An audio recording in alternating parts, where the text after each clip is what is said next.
All right. This is the Guys with Beards podcast. I'm Sean. I'm Cody. I'm David. I'm Kyle. Yeah, I'm Alec. I'm Caleb, and this is my beard. Nice. There are many like it, but that one Nice. is yours. Nice beard. So we're here to talk about, I think, something that's very, very close to all of our hearts. Our culture, which is D&D, tabletop Our games. lungs. Wait. Yeah. Eat, Something sleep, that breathe. that in recent, I'd say last 5 years probably, it's been getting a lot of traction in mainstream media, in households. Just like you see, you see a lot more of game like stores of this variety popping up in a lot of small towns, especially ones like ours. And so the question becomes, what is D&D? And I think the simplest way to describe it is a fantasy tabletop role play game that was created by two very interesting people who are doing something new at the time, Gary Gygax and Dave Arneson, who originally started publishing the stuff in, I think it was 74 under Tactful Studies. And then Wizards of the Coast, which is a pretty popular company these days, picked it up in 79. And that's when they started really publishing first edition in a really popular way, at least for the more niche groups that it was for back then. And so I think it's not at all untrue to say that D&D is the building blocks for most, if not a generally fair amount of tabletop games and fantasy settings today. Yeah, absolutely. You have a lot of series like Elder Scrolls, like Lord of the Rings that did take a little bit of inspiration from this kind of stuff. Maybe not like to the letter, but it's a starting point for generally a lot of the fantasy things we see today. For games like Baldur's Gate, Divinity 2, a lot of games that people love, that comes from D&D. At the end of the day, that was the starting point for generally a lot of this stuff. I think most RPG games originate from D&D. I think if D&D never existed, we wouldn't have the RPG games that we have today. Absolutely. Like you mentioned, Baldur's Gate, it literally is the video game version of D&D. Or the Elder Scrolls world is actually based off of their D&D group's world. The developers, they have their own D&D world, and that's what the Elder Scrolls world is. So, and a lot of just core mechanics of video games and RPGs are just based off D&D, across the spectrum in video games. And like Kyle said, a lot of the tabletop games are based off D&D. So it really is an extremely influential thing. Yes. So I want to clarify just for this podcast sake. So when we say Dungeons and Dragons, there's kind of two meanings there. When we say D&D, we're just talking about tabletop role-playing games in general, not specifically Dungeons and Dragons, which is also its own system of tabletop role-playing game. Yes. We'll be talking about Dungeons and Dragons as well, but we also, when we say D&D, we're generally referring to all those types of tabletop role-playing games, Yeah. Yep. Some of the more diehard fans might try to put us on the pike for that one. But you know what? D&D is D&D. Yeah, I actually want to touch in on what Sean was saying. A lot of games that involve any kind of stats, like Diablo, World of Warcraft, Guild Wars, Dark Souls, any game that really involves your stat increase or your stats having some aspect of the game, you can probably more than likely find its roots from Dungeons and Dragons. The second you see anything like strength, dexterity, smartness Definitely. or intelligence, boom, that's tabletop. Definitely a grandchild to D&D. I think Dungeons and Dragons has opened up a huge avenue for a lot of video game development because back in the 70s, it wasn't like anything too crazy. Like, they did have miniatures, they did have books, but a lot of it was from their imagination. They didn't have the technology we had today. Yeah, they didn't have access to the internet, which I do believe is a huge factor in Dungeons and Dragons exploding. Yeah, especially nowadays, and especially during COVID, it's huge. It's like the most important podcasts, thing. You have Roll20, you have D&D Beyond, you have Tabletop Simulator, stuff that actually allows people to connect to each other, like Discord in a way, to do this kind of content. I think it's a wonderful thing, because for me, this Dungeons and Dragons is what I grew up on. I started playing when I was 7, and I've been playing for about 18 years now. Yeah, I would say Dungeons and Dragons, there's two sides of it. This is going to be kind of obvious, but so the role-playing aspect. You have things like LARPing, which were huge in the early 2000s, and you know, if COVID was not a thing, would probably still be kind of a big thing, right? And Well, actually, David, I'm a level 4 paladin. I'm immune to disease. COVID doesn't affect me. I can still LARP. He got that protection from disease shit on. That's nice, Yep. dude. Anyways, I press X to doubt. Anyways, and then then you have the stat based, which is what I think of like World of Warcraft and Diablo. That's like the Blizzard side, right? I always think of that. Is that, and then Dungeons and Dragons just started everything. It started like the number crunch and then just the role play aspect. So it's really interesting to see that in different mediums as well. So Absolutely. Let's go down the line. Let's talk about. So most of us here have played Dungeons and Dragons. Yes. We've all played D&D, but we talking about Dungeons and Dragons. Let's talk about. Obviously, there's been multiple editions of the system since it's came out. Let's talk about what some of our favorite ones are, what some of our favorite tabletop RPGs in general are, why they're our favorite, et cetera, et cetera. Yeah. Yeah. I think it'd be a good way to take it through the ages. Volunteer. Well, I guess I'll start off. My favorite system is Pathfinder. And Pathfinder is an offshoot of D&D, and a lot of people kind of consider it the same thing. Specifically, a 3.5 edition, right? Yeah. So there's 5 editions of D&D generally. There's, the first edition, second edition, third edition, fourth edition, fifth edition, and then there's like minor editions here. Like there was AD&D, which was like between first and second edition, and then there was 3.5 between third and fourth, and 3.5 is like a better third edition. And then when they moved to 4th edition, a lot of the like hardcore D&D fans were really upset with it because 4th edition is considered pretty not very well liked in the community. Some people like it. The family. It just has too many. It's too number driven. It's too statistical for a lot of people, and you can't really use your imagination as much. So that's when Pathfinder came in, which was like a better 3.5 in my mind. And it's like, I think it's the best form of D&D that can be played. On the other hand, when 5th edition came out, they took all the complaints and they made this amazing edition, which is great for new players, and it's great for bringing D&D to the mainstream. And basically anybody and their brother or mother or anybody can jump in and play D&D 5th edition. Well, they can't really do that with Pathfinder. Pathfinder Hell no, is you can't. it's way more complicated, but 5th edition gets my award for being accessible, but Pathfinder is a much more deeper and enriching experience. But that's just my opinion. Right. So I would prefer to play Pathfinder, but I can see how a lot of people would want to play 5e. Sure. Can I go next? Yeah. Go for it. Cool. So I'm also going to say Pathfinder, but I think there's some important differences to note in my opinion. So which is arguably what's played more now, and honestly, there's definitely a way bigger player base for 5e than there is for Pathfinder, especially at the moment, just because of how accessible 5e is. I think 5e plays more to the imagination, which is why it's easier to get into.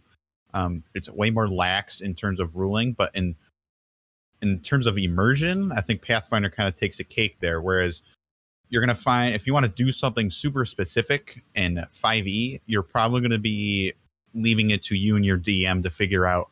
DM means Dungeon Master, the person who's like running the game, I should say. It's going to be between you and him to kind of make your imagination come to fruition. You know what I mean? Yeah.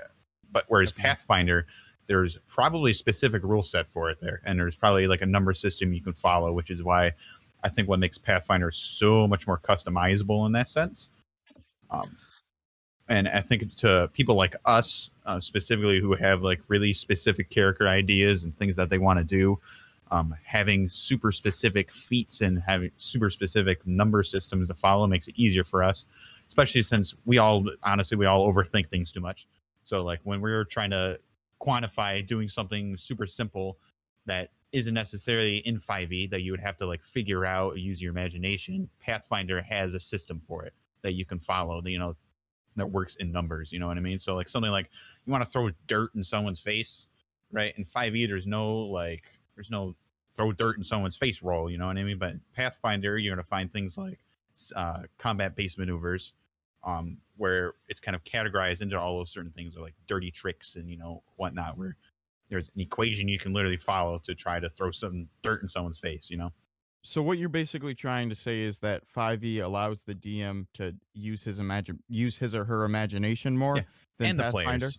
Yeah, Okay. and the players. You know what I mean? Like I think that's a part of why it makes it a lot easier to get into, because it seems like Pathfinder has like a ton of rules and a ton of things to learn, and yes, it does, and which makes the learning curve a little bit harder. Um, but I think it's worthwhile. If you're a little more of a D&D veteran, you could say. Yeah. Requires a lot of time and patience. It certainly does. Hopefully later when we get into like characters and whatnot, I'll show you the wall of text that is a Pathfinder character sheet. But Caleb, you got an opinion on this? Sure. yeah, I agree with you guys for the most part. I'm a nerd. I played D&D a fairly long time. I like Pathfinder. I like all the options. There's so much you can do. If you would take all the Pathfinder books that exist and you stack them on top of each other, they might just reach the moon. There's an option for everything. A lot of them yeah, are bad, which kind of is a problem. Pathfinder really encourages system mastery. It's like if you don't know what you're doing, it's hard to do yeah. it right. Also But why it's broken, but I'm a min-maxer. I like building strong characters, and I like building varied strong characters. You can Me really do too. that in Pathfinder. You could take a wizard, you could build them 1,000 different ways.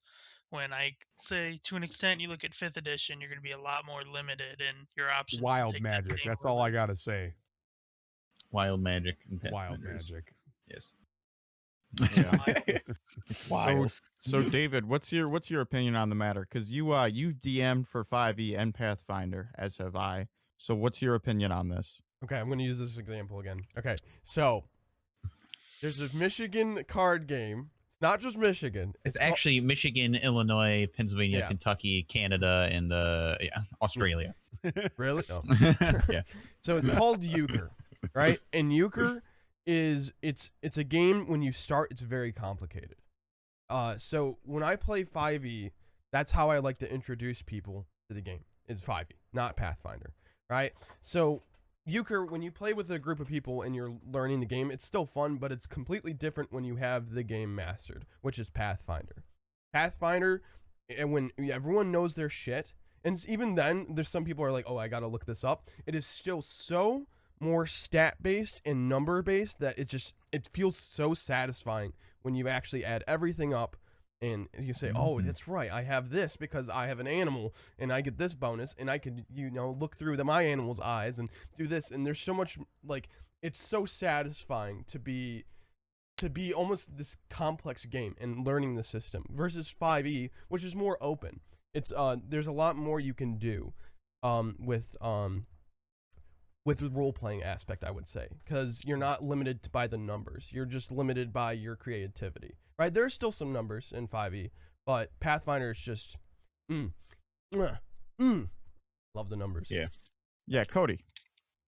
What's your opinion on all this stuff, Cody? Are you on the Well- Pathfinder bandwagon? No, actually. Thank God. You The guys counterpoint. Let's hear it. Thank God.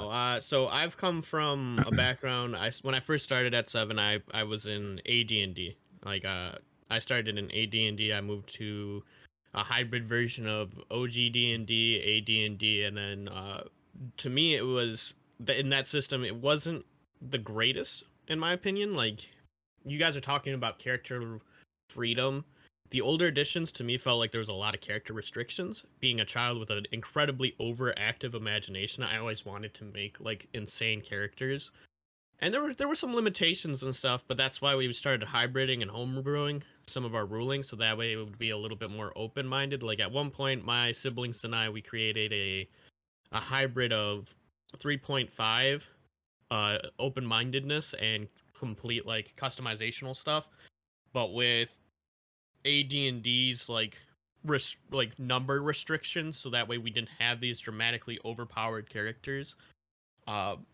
Me as a player, I like to either if I have one idea, it's either going to be a hardcore overpowered character which will be mid-maxed, or it's going to be the most goofiest creation ever and it's all RP related. And for me as a player, I like both.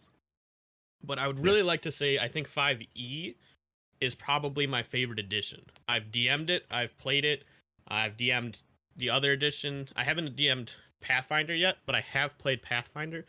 I'm going to touch on the point where you guys were talking about 5e being easier to get into. I think it's whatever edition you are introduced in is the easiest for you to learn, because you're going in with less knowledge. It's easier to teach someone when they don't know anything than to reteach somebody and have them to forget about certain things. Like for me, I've gone from learning the old editions and I jumped immediately to 5e, and we were all blind chickens learning it. It took me 3 years of constant reading to actually figure out how to properly DM 5e, how to properly make characters, and to be an effective dungeon master, to be a very good player in it.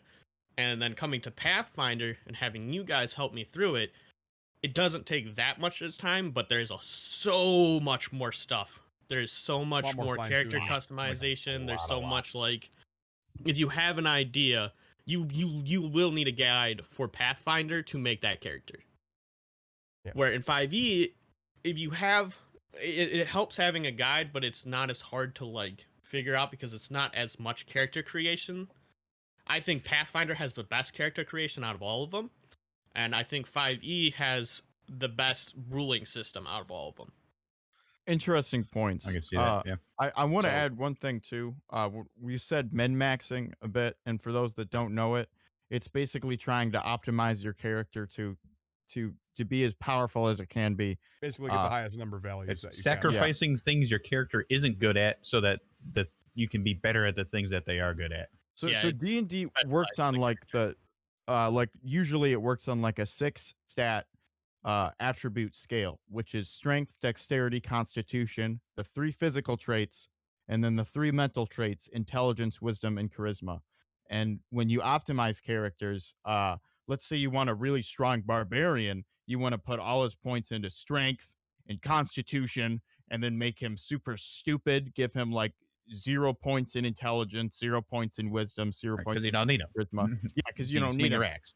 But until you run into an enemy lich or something. Yeah, or a brain devourer that instantly deletes your frontliner, or anything that can cast confusion or charm. Or an enemy that can play the reverse Uno card and turn the barbarian against the party, because that happens all the time. I think that, which is I think that's something that's the good part about 5e is if you have a team of full mid-maxers, there's hard counters regardless. There's no way not to counter somebody's build. Like your whole super and strong barbarian, you throw it up against anything that has the ability to charm it and has no defenses, no intelligence, wisdom, or anything about that.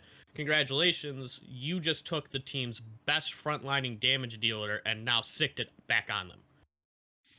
Or my personal favorite, I've actually done this to a player group, which makes me a bad person.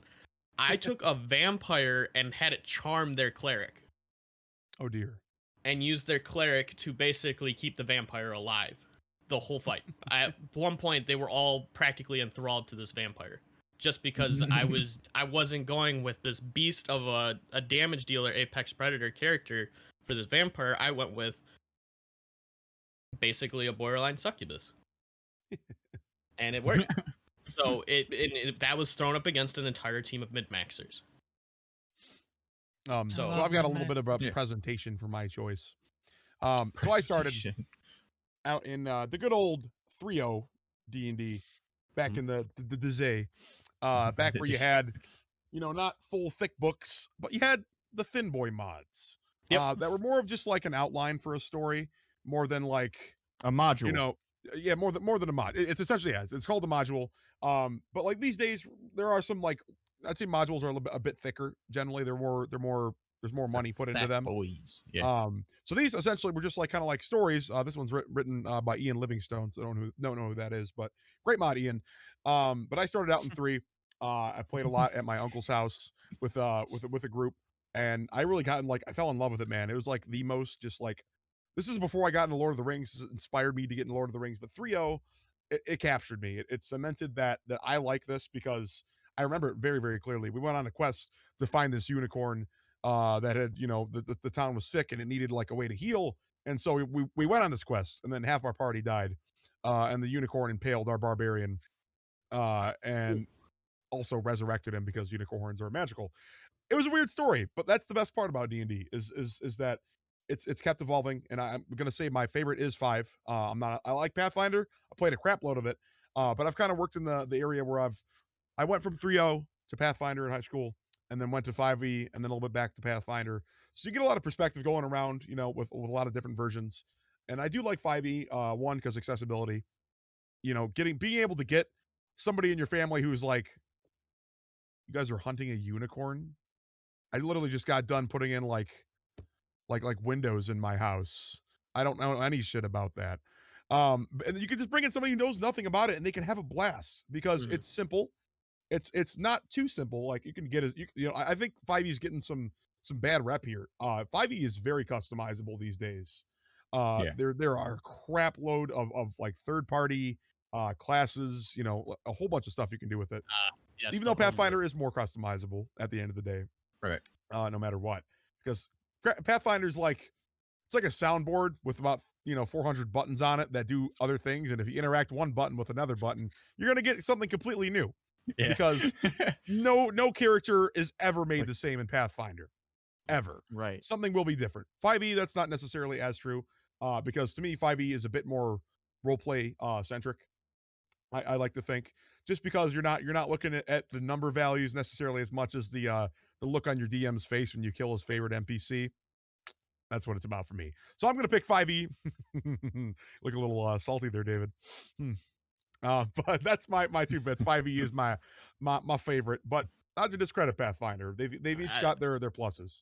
If I can touch on what you just said there, Kyle, I was gonna bring that up actually. The homebrew aspect for 5e is immense. It's growing. Yeah. Yeah, that's what I was trying to emphasize. Yeah. Like in 5e, like you're gonna be more prone to going for those homebrew things. You know what I mean? Because there's just options that maybe aren't that you want to do. Then that you gotta kind of make. You gotta use your imagination and make those things with your DM versus Pathfinder, where it's probably already written down somewhere, so you can just follow that. Right. To touch down on that actually, so 5e, unlike the other the old D&D, 5e's Unearthed Arcana actually is never created into a book. It's actually a lot of homebrew and different ideas that Wizards of the Coast has, and they pump that out so players have more creativity and actually let their fan base beta test the class. For instance, Artificer was part of this edition, was a part of that.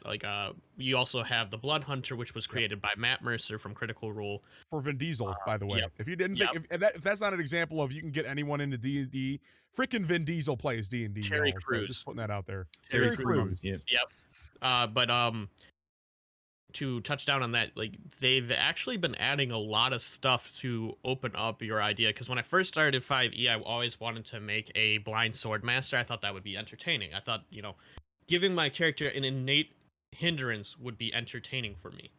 Now, they actually released an update for a lot of for fighting styles, which paladins, rangers, and fighters get access to, and they gave you a feat now that gives you access to this. One of those fighting styles is blind fighting. You can get it at level 4 if you ultimately want it, or level 1 and 2 for rangers and fighters and paladins. So, I think Pathfinder and 5e, Pathfinder, I feel like you have a bigger tree to access for huge customizational stuff, in-depth hardcore customization. And I think 5e allows to take the imagination of all this stuff and kind of try to help simplify it down to an easier system for that character. Right. Yeah, A and I more think it's worth well-rounded. noting that Pathfinder came out in 2009, and then 5e came out in 2014. So it does have kind of a 5-year leap on 5e, where more people were, more time to receive it and do whatever you want with it. So I think it's 5e's at that point where it's starting to get that level of customization because people like the base game so much that now they're just doing stuff with it. So All Yeah. right. I think we've covered enough the difference between some of the different modern editions that people play here. I kind of want to talk about what's so special to D&D for us, and what makes it special for everybody. And I think my one reason why I think D&D is special is because it's always different. And every dungeon master, like we said, DM or GM, you either call them dungeon master or game master. Everyone has a different style, and everyone has a different kind of way that they want to tell a story. And of course, D&D is a cooperative storytelling experience where the GM sets out a scenario and then the players react to it. So, with each dungeon master having their own style and with all the players having their own style, it's going to be different every time. And then we kind of briefly touched on modules earlier, and the modules are like the stories that are pre-written that the DM just follows. Some DMs love to do that. They love to like study the module and have the players run it accordingly. And then some DMs like to create their own world and draw up their own world, and that's generally how we play, and that's just how we've kind of grown up playing. Yeah. Mostly for our group is Yeah, creating our definitely. own world and creating our own stories. But so our D&D experiences are going to be much different from someone else. So like, um, what I think makes D&D so special is the infinite potential that it has to create experiences. Because when you play a video game, even like Baldur's Gate or the Elder Scrolls, there's still only so much you can do. And a lot of these RPG video games, they're trying to simulate D&D as much as they can, but they'll never be able to do it because D&D and all the different versions, which we'll talk about later, because there's many other tabletop RPG games besides Mhm. D&D, like GURPS, which I love GURPS as well. But it's just the infinite potential that tabletop RPG gaming has to create stories and experiences in combat. Because when you're playing a game, it's all just a bunch of numbers and code, but the human brain can react to situations in a way that a computer can't at the moment, and that's just why it's so special for me, I guess. Yeah. I, Can go what next. el- And what are your guys' opinions on it? I think that comes down to that games are limited by boundaries, and in my opinion, the human mind has no boundaries. So it's just there's Yeah. literally always something new can happen. It's beautiful. Can I go next? Absolutely, that's all you, Yeah. brother. So D&D, my first taste of it was actually a long time ago with Cody here, where I played like this weird hybrid between first edition and AD&D. It was kind of bootleg, but it was fun. I don't really remember much of it, unfortunately, though. So what I would call my first real D&D experience was honestly how I joined this group of friends that that we're sitting here talking with now, and which is why I think D&D is the perfect example of a system of something where you will get out of it whatever you put into it, no matter what, Exactly. like Mhm. equivalent no matter what. So I want to set up the scene for you. You know what I mean? Like it's Friday night. It's time. You just got off. You're out of school. You're getting set up. You're getting ready for the night with all the boys to play D&D. Right? You You bring show the up to the pizza, place. You should. Yeah. Mountain You Dew. you're texting each other in the group chat. I'm getting pizza on the way. I'm getting chips. Someone's bringing in a 24 pack of Mountain Dew or whatever drink you so desire. One guy's shit talking Everyone's everybody else about how his character's better everyone's than theirs. Yep. Got my yeah, broadsword absolutely. made out of You cardboard. sit down. You sit down with all of your friends. You shoot the shit for a minute. And then you get started and the immersion begins. You dim the lights, you start playing, the DM starts playing music in the background to set up the scene for what you're doing. And, you're sitting there, you're having like one of the best times of your life with the friends that you love. And that is like the only thing that you could ask for at this point. Yeah. You know what I mean? Without a doubt. Especially nowadays, nothing that people really want more. So to me, it's a beautiful thing in that sense. You know what I mean? It's one of those things where you sit down with your family, with your friends, with whatever the hell you want, and you can stick to these systems. And that's the other thing I wanted to talk about is that like no matter what, no matter how many rules, no matter how many numbers there are in D&D, the one rule that reigns above all is that whatever the DM says goes.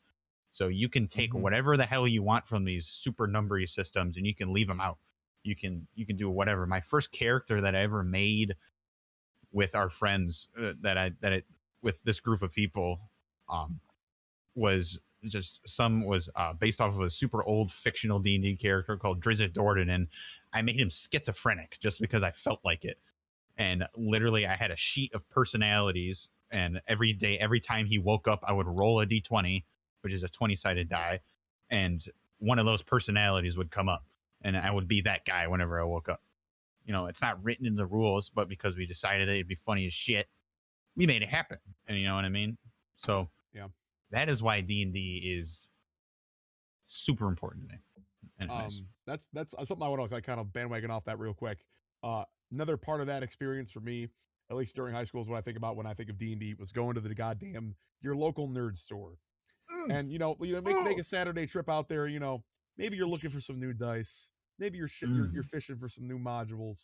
Whatever it was, you were going there and you're going to drop $35 on something at least, because this shit ain't cheap. For example, you'd see these bad boys lining the shelves. And to me as a kid, seeing something like this is like, I gotta read that. And usually the people that work at these stores are really chill. They are people that love the game themselves and they want to see other people get into it. And the culture surrounding it is so damn awesome. Now, not everybody who's in the community is the best person ever, which is why you got to find your group, which can be a hard thing, with online D&D and whatnot. But personally for me, part of that was like, boys, I just bought the new module, or, boys, check out this sweet ass set of dice that none of you are going to come close to. It's about the small stuff. And, when you get like that new facet, or that new figurine, or maybe that new map you can draw on, and it's an erasable map, stuff that changes the game. It's just like that really, that heartwarming feeling is the next time you come back to that same table on a Friday or whenever you play, it's like, you got something to show off. And, it's just like an ever growing thing. And that is like one of my favorite parts about it. So, my my like how I see D&D to me, like what it means to me, it's kind of funny.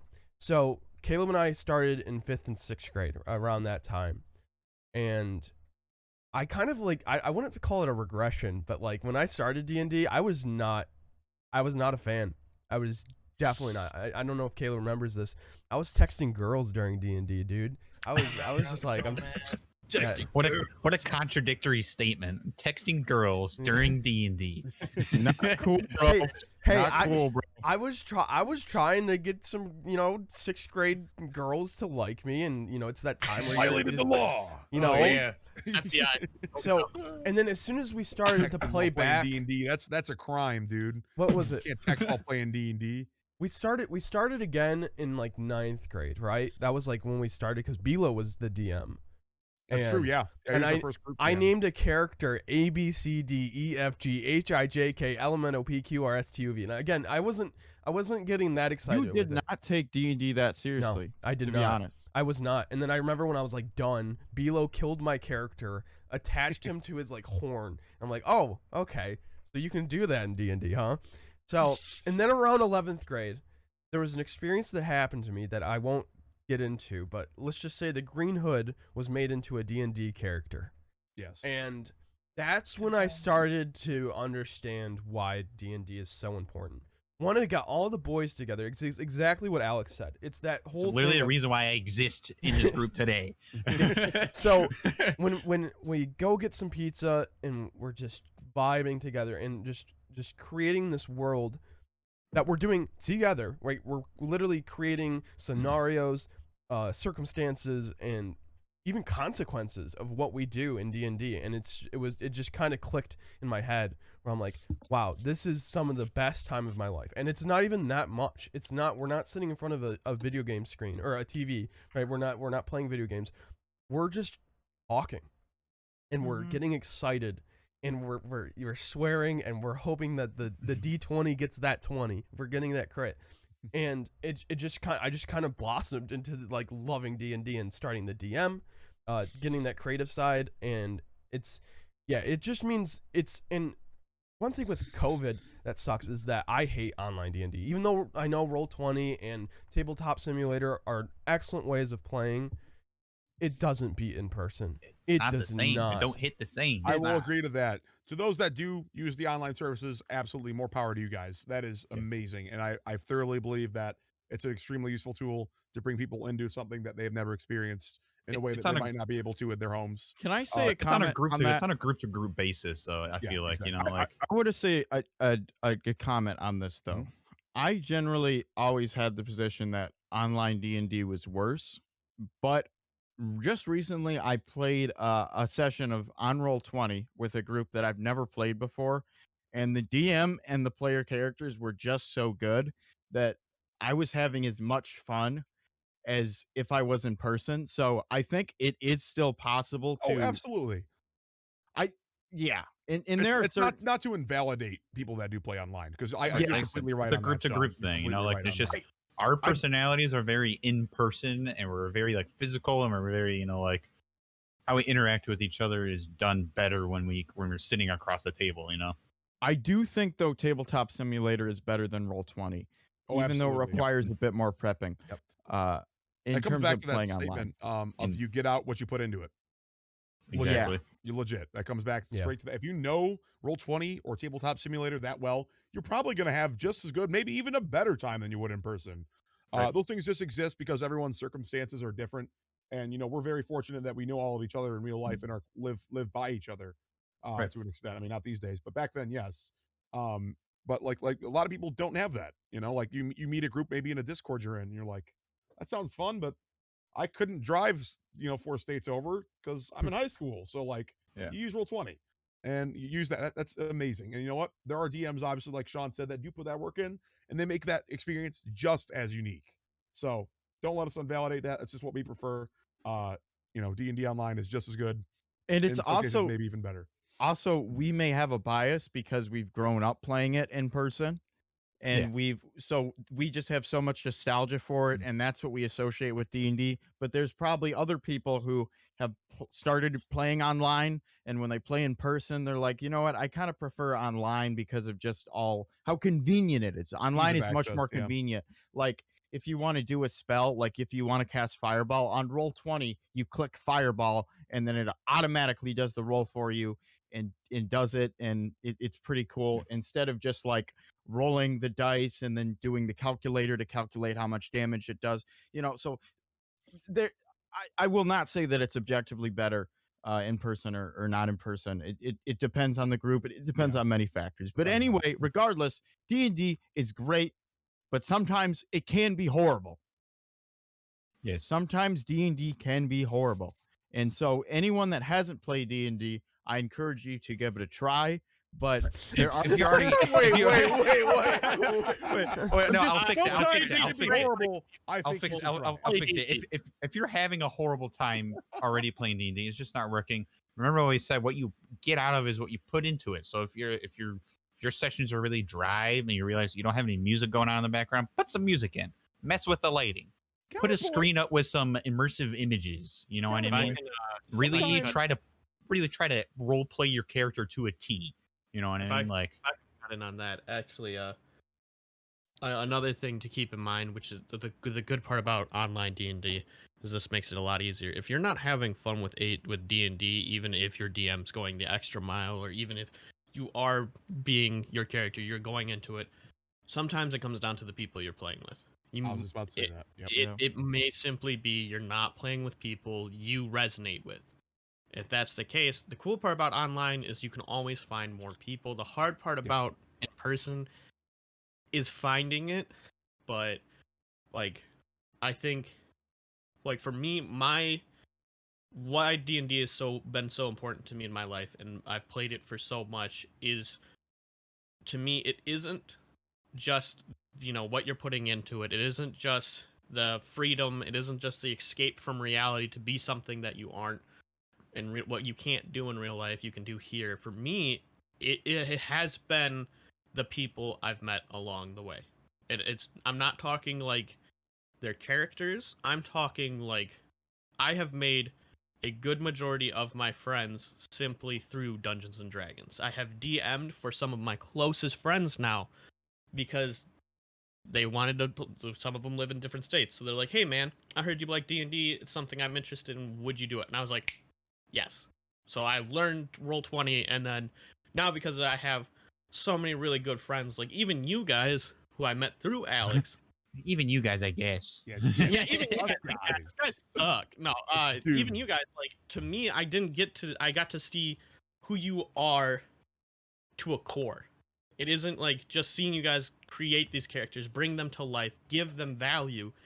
It's, seeing past, like, who you are as a person and actually seeing, like, okay, cool, this is what this person is at a base level. Like, they put in this much effort, they put in this much passion, they can bring this fantasy into a world and actually paint a picture for me without me having to be there. To me, that is talent. That is beauty. That is passion. That is strength.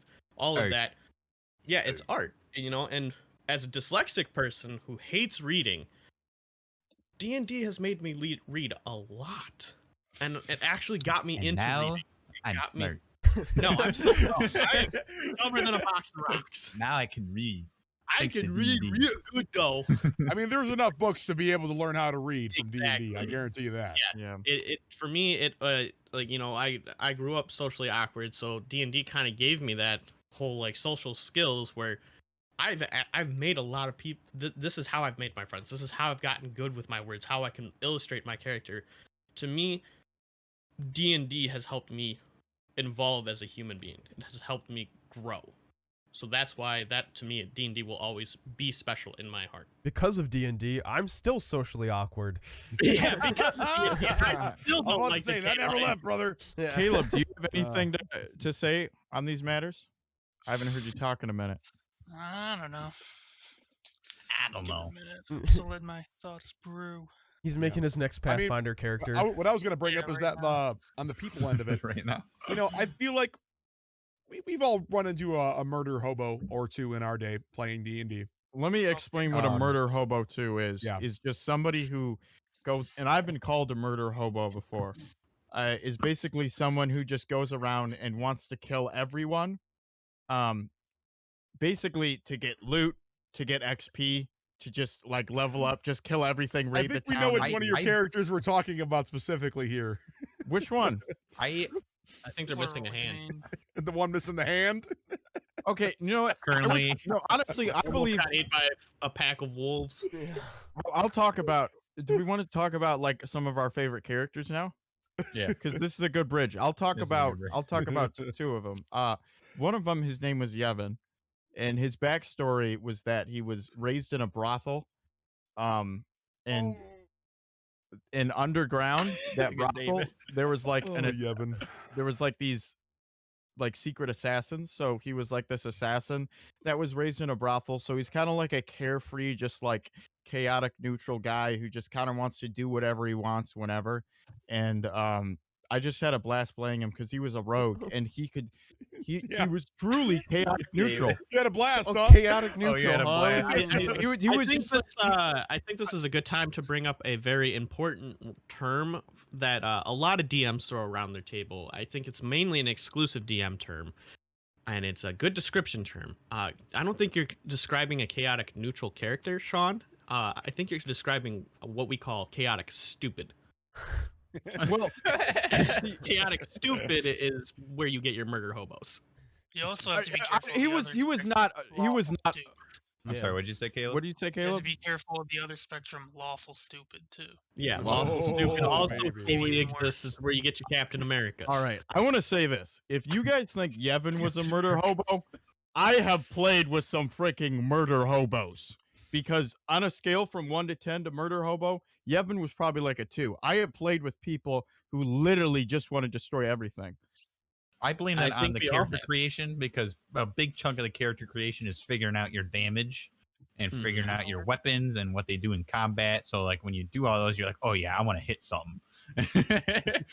I talked to one of the other friends. I won't mention his name. That was in that campaign, and he talked to me about that particular character and why he said he enjoyed playing with Yevon so much was because he had such a strong personality that it almost encouraged him to role play, and he felt like it brought the party together to create kind of a dynamic with such as his strong personality and such as like rebelliousness. I did enjoy And- bouncing off that character, I will And say. Because that's so what did he, I. that's what he honestly, said. Yeah. He said that's why I enjoy playing D&D with Sean so much is because he always brings such a strong personality to the table. And whenever the, whenever a problem went wrong, God, I think we all go. I swear yeah. to I think we all go like super deep into role playing our characters to a T. Oh yeah. Which is Oh, also yeah. which is why your character lost their hand, and which is why my character ate your hand because he didn't like you.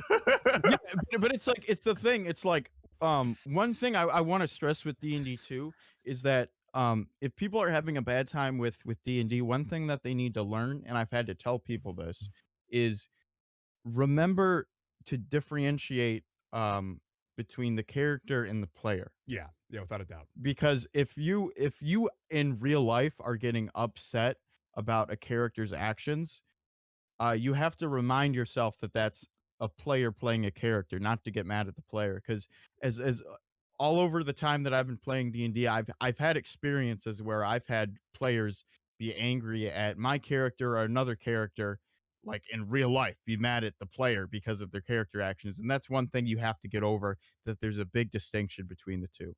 And I then what were you gonna say, Cody?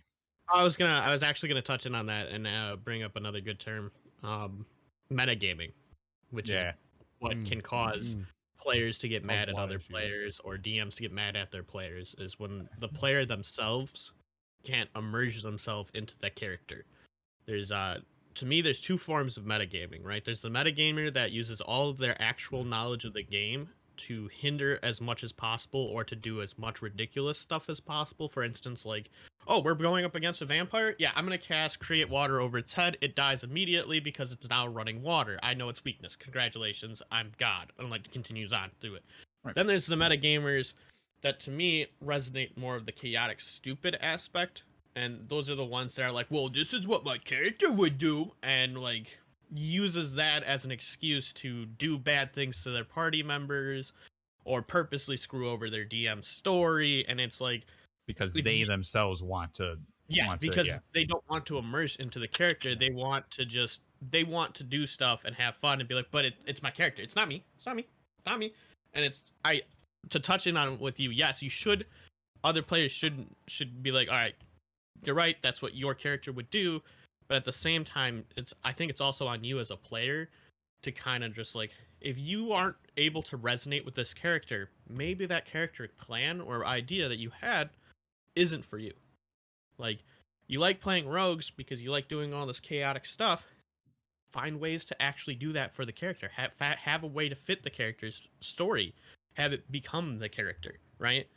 And then if it's like your character does have trust issues, it's something you bring up to your party. I think at that point, it's you being more proactive as a player with your party and letting them know, hey, my character doesn't like this.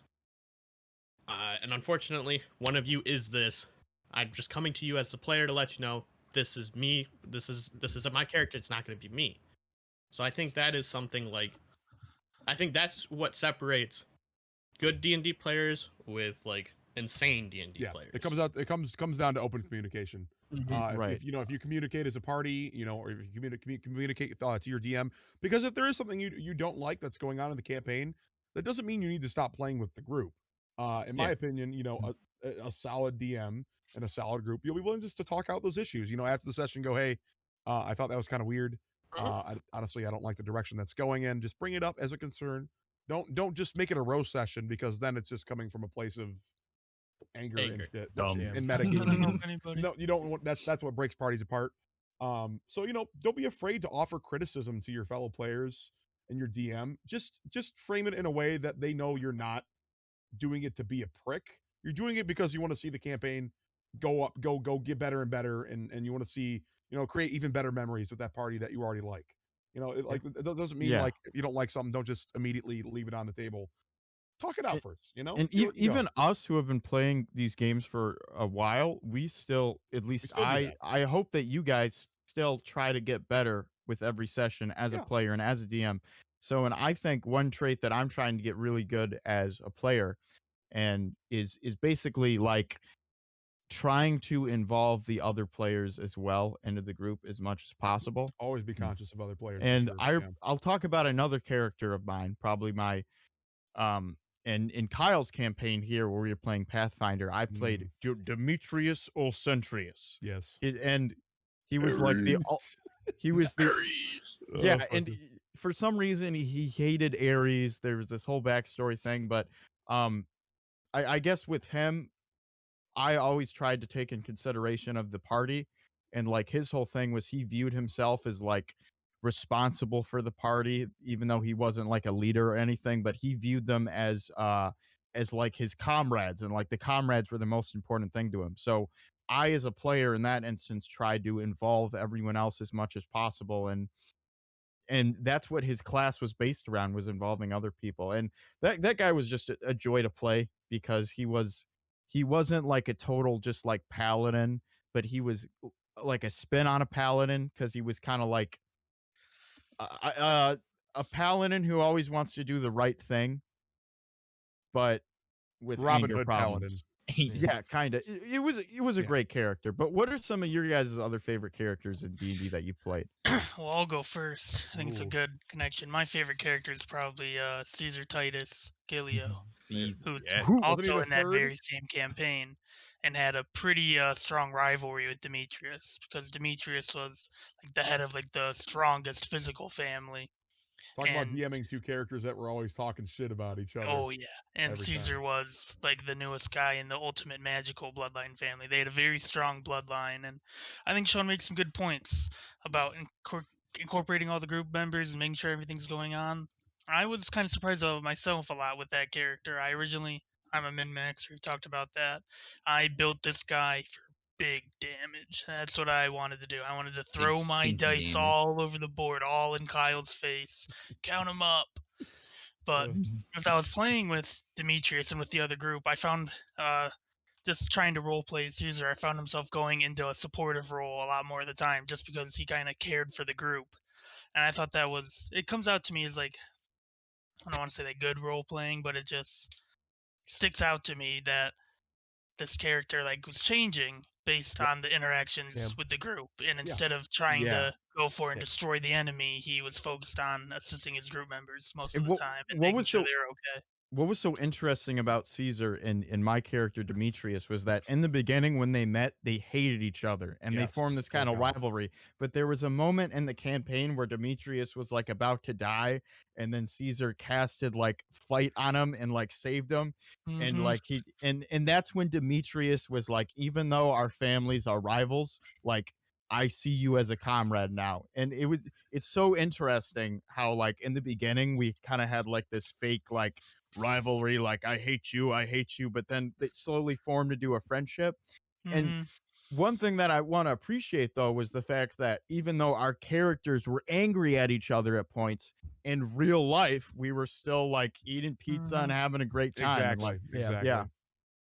Mhm. My favorite Go for character it. is also in Kyle's campaign. Josephiah. Wow. Josephiah is Oh, dude. yes, Joseph. so it's kind of the maybe, why maybe did the most take veteran a bow, member of Kyle. our party. yeah I think, he's at this point. he's the oldest, I believe. He's- I the No, one who's and the Alex not and, yellow. yeah, and me. me. And me. Like I said, one of. Well, you had your other character, Sean. You had your other character that was god awful. Well, he came. The I Yeah. tried it. I Yeah. tried a character, but in the beginning, Demetrius was in the first session. Yeah, but so Josephiah, so his whole story was that he was basically just like put in the forest and that's it, and like and then there was the army. I got to look up the backstory because it's been a hot minute. But there was a general that basically taught him how to shoot and like just like was there. And then one day, Josephiah, the whole forest burnt down, and he found like a baby moose, and he decided to name it Ferret, and it just went on from there. So he's actually kind of young amongst the group, and he actually he's very socially awkward because he never really grew up with anyone, so he actually hates Demetrius as well because he sees him as this like army guy, and that's actually how it started, that I would not talk to Sean's character. But then this whole Ares thing, what I thought was cool, because I don't know if you guys remember this, is that I shot an arrow like behind Demetrius, Oh, yeah. and then that's where he screamed Ares because I was messing with Yep. him. So it's Yeah. like the bonding of like how he's like Josephiah's finally bonding with the other members, and like he's really close to Alex's character in that it's like that's who he Yeah. knows the longest. So The OG boys. yeah, so it's like it's really interesting to see that dynamic. But It was interesting because Demetrius was overtly trying to be Josephiah's friend, yeah, and Josephiah would continually Wanted reject him. nothing to do with the guy. And me and Alex's character, his name was why am I Gurman. yeah, Gurman. I had like a mutual respect with your character for some. It was kind of cool Yeah. because you and me had that like duo session where we both like went in through that cave, Oh, and yeah. we had a mutual respect. It was a like great one of the session. scariest One of sessions my I've ever favorite played. times It was like I've ever DM'd was doing those solo sessions. those 2 sessions, like the one before the solo session, and then when we did the solo sessions, like probably the scariest D&D Made you sessions crap I've your played. pants. That's what I did. Like I legitimately was like a little spooked. Like Oh, yeah. sitting there just like talking, like playing D&D. Like I actually felt like I was watching like a horror movie or some shit. And then before we go off into anything else, I do just want to mention the first campaign we got serious about where I DM'd was. I was going to bring that up in my little spiel. Yeah, why don't you talk about it from your perspective? Well, let's go through the rest of everyone's favorite characters. Let's go in order. So, all right. So branching off David, I guess. Yeah, there you go. Yeah. So I guess I have 2 favorite characters. I think both of you know. Everyone here knows what they are. Gehrman's the first one because he was the first like hardcore D&D character that I made. Where I was like, all right, I'm gonna build this character. I'm not gonna follow any guides. I'm just gonna build him how I want to build him as I level up because that was kind of like my first full-fledged D&D experience. And lo and behold, tried to kill him. He's still alive. Lo and behold, he's survived this entire time. Pretty cool. His backstory is not like really anything to god about. It's pretty, kind of what you expect. Temple got burned down by, some god killer or whatever. And honestly, I have to read it too to remember it. But just being able to build his personality through just his experiences and just having my backstory was essentially just him hitting the reset button. Like his backstory is that he had already leveled up to the maximum, but he died because the level 20 feature that monks get, which he's a monk, by the way, the level 20 feature that monks get means that they get a free revive essentially after they die. So I built it off of that. He died and he forgot everything. So he's pretty much just a new person who had only like really one thing in mind. So I got to build his personality as we played this campaign essentially. And so, he makes bonds with David's character because he's been there the longest, and he's honestly the only one that he would really trust full-fledged in like a raw combat situation. He has mutual respect for Sean's character because he understands that he's nitpicky, but at the same time, like his combat strength is like super strong. So, there's that respect that is kind of there. And then characters like Caesar, though, he didn't like because he didn't necessarily, it's not that he didn't like him, but he was very wary of them because Caesar didn't seem to be able to control himself, in certain situations, yada yada. My other favorite character is actually a 5e character. That's Sampo the Redemptioner. Yes, there he is. I love him so much just because I've probably put the most effort into his backstory. He grew up in a secluded village. Like he's a druid, which means they kind of emphasize on being like one with the forest and animals and whatnot. And instead of like being a human that turns into an animal, I made him an animal that turns into a human, just because D&D is one of those things where you can do that. So his whole thing is that he's a bear and he's able to turn into a human. He's kind of secluded in this village growing up, and then he eventually makes it out. Yada yada yada. I just love playing that character because he, it's really easy to play someone who's that you've really spent time in the making, you know what I mean? Because like you've really thought them through, and and he was I did follow more of a template when I made him, which is kind of what I was aiming for. But I just like built a story around that template. And it's actually a very interesting way of making characters and building around them, because you kind of give this idea of what they're supposed to be already and how you want them to go, how you want them to play. So yeah. I could kind of go off of that one. I have 3, and then I have 1 special mention. So my first one was in Sean's campaign, actually. Maybe my most just like, he's the salt of the earth character that I just always remember is Emmer Stonewall. My cleric, my big bad boy, Emmer Stonewall with the really cheesy ass accent. And we ended up playing a couple different sessions with him. We ended up doing like a level 20 campaign sort of, where we came back after the end of that campaign. And I love that character. And then I also had the special mention character also comes from Sean's campaign. When Emmer Stonewall went on his weird time space adventure, and I brought out Desvarigo, my lizard folk black market dealer, with this manservant who he'd cut the fingers off of. And that was just a fun one to role play because he was it was completely the opposite side of the table from Emmer. absolute prick, had like no morality at all. He's just trying to make the money. He's just out here to That's like get everything buck, was. and he was just in the group for a quick second. Love those guys. And then later on in my brother's campaign, I made my turtle cleric. Obviously, if you can tell, I like playing clerics. God the cleric, GAD, and love playing him. And then my last one in David's campaign, Norman the Barbarian. Norman, dude. I love such a Norman. nice concept. Just because Norman's always a victim, and almost for being a barbarian, he is always the fucking victim. He gets pushed down an endless hole. He gets shot at a couple times. It is all by the party every time. It's the party member tries to kill Norman, and Norman tries to kill the party member. And then, our friend who we talked about earlier usually ends up trying to stop Norman. And so I just have like so much fun in any campaign I play, because it means I can make some new whack ass dude who's got some issues that the group's either going to try to help him through or make much worse.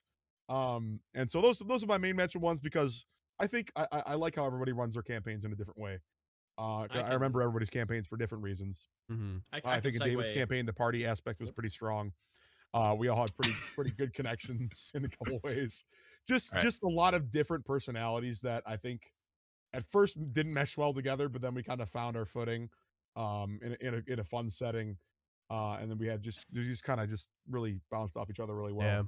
Sean's campaign was just like that was the memories.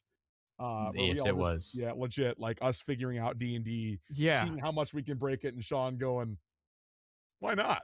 What was cool about that campaign, though, was that was the campaign where Alex kind of joined our friend group. And this was when we started taking D&D seriously. And I just remember, like, we had a group chat, and I remember, like, we would try to have a session like every weekend, or I remember we even had like 3 sessions in one weekend once. It was like crazy. But like that was when D&D was the most fun for me. Really started taking it seriously, and like there were so many moments. I just remember, like, we were all in high school, and I remember like getting texts from like Caleb, for example, and he's like, hey boss, like I figured out something cool I want to do with my character. What do you think about this? Or like Kyle would be like, hey, like I got this. And like it was like even when I remember I remember I just loved it. I loved like staying in school and thinking about what we were going to do that weekend. And it was like our first campaign where we took everything seriously. And I've tried to revive it a few times. Like I've tried to go back to that campaign, but you can't capture it again. You can't. It was just a magical experience. It's like it was the first real D&D campaign using Pathfinder that we took seriously. When during one that other time tradition started, and that's Caleb's character always dying first. Every time, dude, without fail. Which is kind of like worrisome, because like I remember Caleb helped me make Gurman. Because during that time I was like, I didn't know Pathfinder, so I was like, Caleb, make my character for me. So like, you go, okay. What do you want to do? All right, Cody, what are some of your favorite? Because you're kind of like the outside perspective on all of this. You know, you've had a couple characters with us, but like, is there anything? My man's had some whack fucking characters. I want to hear what his top dogs are. So that's the problem. I've been playing for 18 years. Yikes.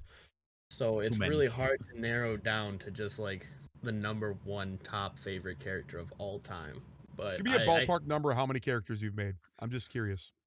And have played, I should say. Just this year alone, or overall? In general, man, I want that top number. Dude, give us something. I think I'm close to 1,000. I honestly, I get bored and I make characters. I just keep creating. I can, in fact, confirm this all does exist. Yeah, I make way too many characters, not enough campaigns. That's the problem when you've been playing for so long, is you get so like into this that you want to play. You don't keep making characters. Yeah. But I think I can narrow it down to like 3 solid characters that have really resonated, and 2 of them will be for this group. It's easier. My number 1, and I'm very glad you mentioned your character, Kyle. My number top 1 right now is Satch. Really? I fucking really so much. Human meat. Satch fed was me human meat. To give Hungry. everybody a quick example or a quick idea of what Satch was. Satch was a monk lizard folk who literally was primal to the lizard folk lore. Very savage like, very evil, wanted to hunt and kill. And his backstory Kind of like this dude. Yeah, his backstory was he ran upon a monk, tried to kill it, and the monk beat the hell out of him. Just smacked him around and went, I'm going to train you. Unconfirmed that monk was German. Yeah. Crossover episode. So the monk takes Satch in and then proceeds to train Satch, discipline Satch, and that's when I feel Satch was born. That's when the real Satch came out, because he was more civilized, he was more collected, until the army came through, destroyed his temple, and basically imprisoned Satch for trying to fight them. So having the ability in 5e called Way of the for my monk was Way of the Shadow. So I had the ability to shadow step at any given moment at night. I could have just broke out of prison. Didn't break out of prison. Stayed. Satch just chilled. Right? So the party meets him, and they meet him because, I'm joining the campaign. He's walking around completely naked in prison with a big old smile on his face. Within the first 30 minutes, he's eating dead people in front of the party. That was Yep, a shock. because he found them at the bottom of the water. Yeah. And he's I just like, remember What else "What are are you you gonna do if you find people at the bottom of the water? Yeah, that was pretty much why he stayed in prison, because they fed him. He was like, all right, this is great. I think if there was any session that describes D&D, like I have many favorite, but if there's any session that describes D&D, I think it's that prison one. I think like with all the scenarios, all the combat, that is the scenario that when I think of D&D, I think of that. That's Yeah, and I think it's great because like Satch kind of played this like strange role for the party. Like he was definitely mid-maxed to an extreme, but at the same time he was a character that was RP'd, and I could RP him really well because he was just carefree. He didn't give a fuck. He's the other side of the moral ambiguity spectrum. Yep. Like where we had people in our party that were like, guys, we're gonna do the right thing, and Satch is over here snacking on some fingers, like literally. Like, we needed to torture somebody, get Satch. The only one that was okay with it was like kind of me because I was already a bear, so it was like, you're just eating food though. My favorite encounter with Satch actually was putting human flesh inside Norman's food. Without Norman knowing. And then it turned into this. Started the beginning of Norman attempting to kill members of the party. Yeah, Satch was the first one. I think like the interesting part is like that developed Norman and Satch's actual friendship. It like, did. After they fought and they kicked the shit out of each other, they were like, yeah, okay. Like it started getting Satch to be more humanized around the party and understanding like not everybody thinks the way he does. Not everybody has his lizard folk mentality, so he has to, try to compensate for that. But at the same time, it was also the party realizing like this creature is very primitive. Like this is what he loved. He bought a goat, and the whole party assumed he was going to eat the goat. It was the only thing in the entire world that he loved more than the world. Good old Bess. Old Bess. And he was one of the very few characters that I've actually had die willingly in a campaign, and he sacrificed himself to save the party. And now because of it, it's like they still have Old Bess. They take care of Old Bess because Satch I am the owner of Old Bess. Yeah. Like he met Sampo. He was like, yes, a man of culture and class who also eats people. My second character actually is probably the most in-depth backstory I've done, and it's for Kyle's campaign. And it was my first real introduction to Pathfinder, where I made my own character. I helped you with that one. Yep, and it would be Raynar, my tiefling magus. Yep. And I think it's really interesting because like Sean and Caleb were talking about, like everyone's actually talked about so far for this campaign, is there's a lot of strong personalities there. There's a lot of leadership. You got Caesar, and you got I'm sorry, Sean, my character didn't really have any interaction with yours, like with you. I was away. Yeah, I was you were away. away.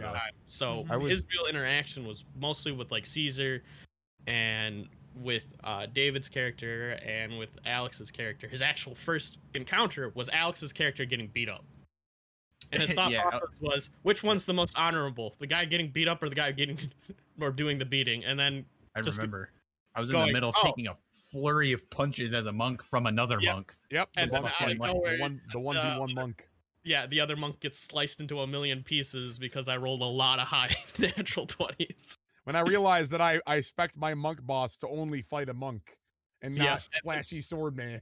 Yeah, and I think like Raynor for me has a very special heart because I've played a lot of strong personalities, and Raynor is more along the same role as Satch in a way, more of just carefree, go with the wind. Like he has his own in-depth backstory, like he's trying to find out what he really is. Like he's got a huge in-depth backstory of being a demon and basically being a part of a massive army that wants to take over the first plane of hell. And eventually the love of his life gets killed in front of him by his own father, who then banishes him to the material plane, stripping him of his immortality and all his powers. Boom, tiefling born. Now you got Raynor, who's just this guy who's like, fuck it, going with the wind. I'm here to drink, I'm here to have fun, here to have my sword on my hip, that's it. And he's been playing that role in the party, but like there's one point where he dies protecting everybody, and Caesar goes, nah, you're not dead, dude. Uses wild magic and brings him back. It was And the first section too. That's why it was such a powerful session, because you fucking died in the party the first session you got And then- introduced, didn't it and then we're like, change your- nah. It changed the color of your skin too, I think. Yeah, Yeah, for like a couple years off his life. that was the cool part about Pathfinder was they have that thing for tieflings where your tiefling can look human. And I was talking to you, Kyle. I remember telling you and saying like, well, if he dies, I want him to resort back to his demon-looking form. And when he did, the party actually got to see him for what he was, and that was a tiefling, a full demon.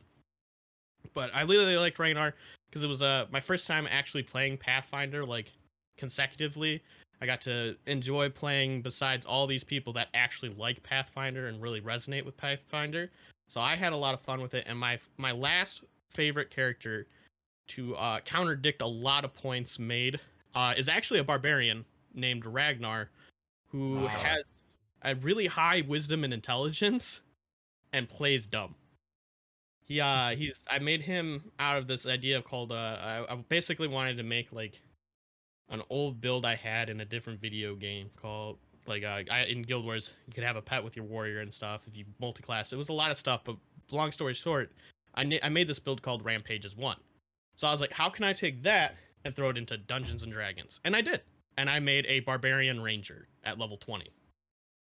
And part of his backstory, being a Goliath, was his family, like to honor his clan and stuff, he'd have to go out and kill a predator. It was the only way he could come back and seen as a warrior. He does that, kills a bear, comes back, entire village is wiped out, and goes, I'm 12. What? I have to live by at 12 years old, was on his own, right? And he stumbles upon a dying direwolf pup, and he feeds it. They become best friends. He names it after his mother, Magnolia, and nicknames it Blackfang because of her fur. They grow up, they have this huge friendship, and Ragnar proceeds to pretend like he's the dumbest thing in the world.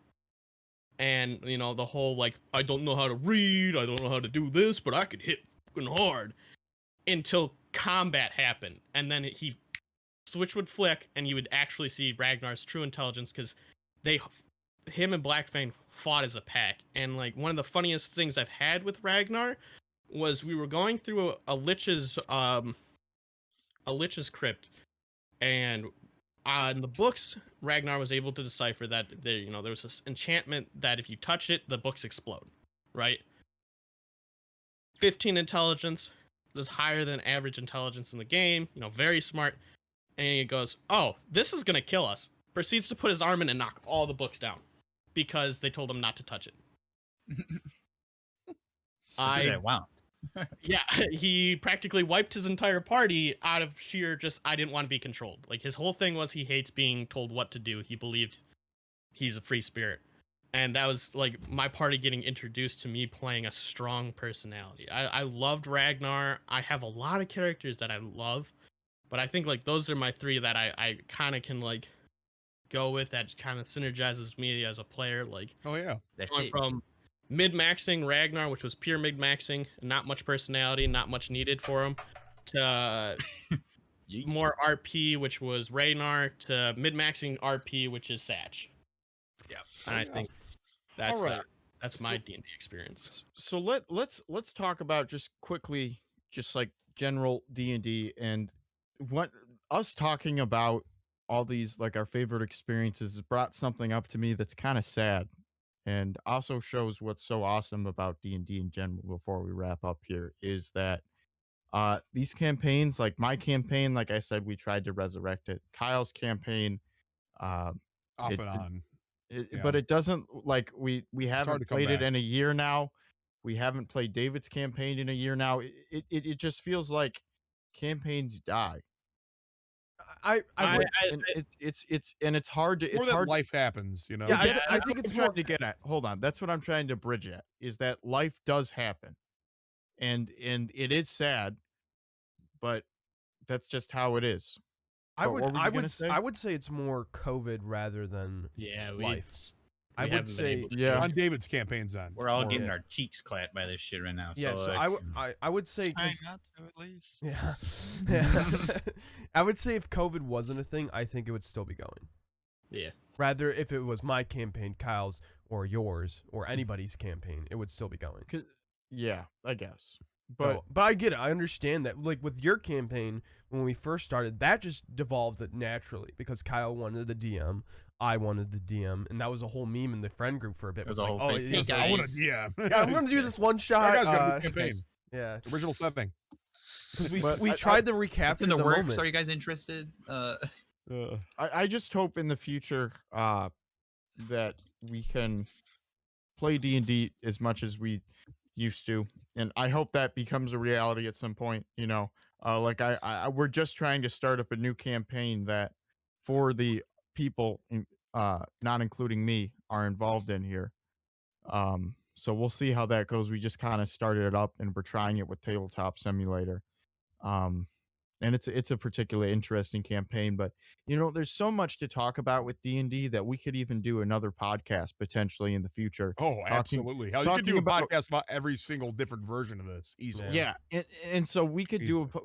I would like to do a podcast in the future just talking about the different technicalities of the different editions, and we can I do wanna all get that into get later. down to the nitty-gritty. get down to the rules. You know, But- yeah. I think this was a great chance to kind of show all our personal experiences and to hope Absolutely. maybe Get some people into it. You know, my main thing with this was if you haven't played D&D, I really want you to play Just give it a try. I want you to try it. And I Yeah. want to stress that, like I said earlier, it's as good as you make it. So if one person plays D&D because of this podcast and they have a great time, I'm happy. We'll have done our job. Yeah. Absolutely. And for the people that are experienced D&D and that have come to watch this podcast and they can laugh along with us and, you know, just to Maybe remember remind some of the insane characters that they've made. Yeah. Like put in the comments some of your like crazy stuff. Join our Discord. We have a place to talk about D&D there. We love D&D. I'd love to play some one shots with our community every now and then. And a That'd be one awesome. shot is just like a it's not a campaign. It's Just just one you play- session. just one session. Yeah. And they're like 3 to 4 hours long. And I would love to do that with some of you community members. So tell us about your wacky ass D&D stories. Yeah. Where like your Yeah. party got wiped Your- because your someone favorite did something memory. stupid, or you know, like but at the end shit of the like day, D&D is an amazing experience. It's one of my favorite things in this world, and I wouldn't be the person I am today without it. I can wholeheartedly agree with that personally. And that's my ending note. That's signing off. Yeah. That was a good ending topic. Go. Yeah. Yeah. All right. Well, this is the Guys with Beards. Subscribe, like, comment. Make a D&D join our character. Discord. Yeah, Take a play some shit. D&D.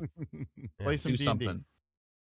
All right. And all we'll right. see you guys next time. Yeah. Wait, we're not gonna do the name call off? Are you dumb? We didn't do that last time either. Are we dumb? I'm Well, I'm This- Sean. Tim Allen This is comes guy- into D&D, roll for initiative. All right, this is Guys with Beards. I'm Alex. Who's next? I'm fucking. I'm Kyle the cleric. Why can't we even do can't this? even do the way? name right. Why can't we? We're failures. Yes! It messed up once during the podcast. It didn't feel like a real podcast without us Yeah. messing this up. All right, I'm Sean. I'm Alex. Hey, I'm Sean. I'm Alex. I'm David. I'm Kyle, Cody, and Caleb, and this has been the Guys with Flubs podcast. The guys with Here's my flow What? right here on my chin. Are we all zooming in? Is that the? My camera can't. It sucks. I can Wow. zoom myself in. Yeah. Oh yeah. To myself in. Oh God. All right. Bye guys. Bye.